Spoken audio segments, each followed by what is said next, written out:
শেষ বিদায়ে হাদির স্ত্রী যেভাবে উপস্থিত হলেন, সব জল্পনা কল্পনার অবসান ঘটিয়ে অবশেষে সামনে এসেছিলেন ওসমান হাদির স্ত্রী। তবে আলহামদুলিল্লাহ, সামনে এলেও তিনি তার পর্দার বিষয়ে বিন্দুমাত্র শিথিলতা দেখাননি।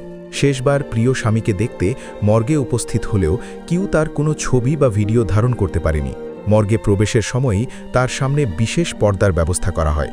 বোরকা, হিজাব, হাত পা মোজা সবকিছুর পাশাপাশি এমন সতর্ক ব্যবস্থা নেওয়া হয়েছিল যেন কেউ তার ছায়াটুকু দেখতে না পান। পরিবারের নির্দেশনায় এই পরিবেশ নিশ্চিত করতে হাসপাতালের স্টাফরাও সক্রিয়ভাবে সহায়তা করেন। গাড়ি থেকে নামার আগে সব গণমাধ্যম কর্মীকে ক্যামেরা বন্ধ রাখতে বলা হয়। আবার ফিরে যাওয়ার সময়ও একইভাবে ক্যামেরা অফ রাখা হয়, যাতে কোনোভাবেই ছবি তোলার সুযোগ না থাকে। সেই জন্য দুটি চলমান পর্দার সেট ব্যবহার করে তাকে সম্পূর্ণ লোকচক্ষুর আড়ালে রেখে গাড়ি পর্যন্ত পৌঁছে দেওয়া হয়। তবুও কিছু মানুষ দূর থেকে মোবাইলে ভিডিও ধারণের চেষ্টা করেছে। জানা গেছে, শরীফ ওসমান হাদি 2020 সালে অবসরপ্রাপ্ত পুলিশ সুবেদার সুলতান আহমেদের কন্যা রাবেয়া শম্পাকে বিয়ে করেন।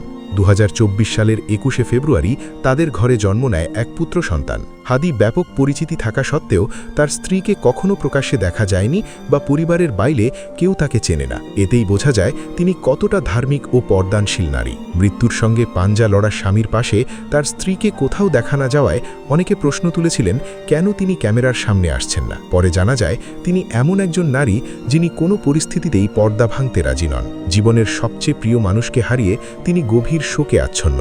তবুও নিজের বিশ্বাস ও পর্দার বিষয়ে এক চুলো আপোষ করেননি।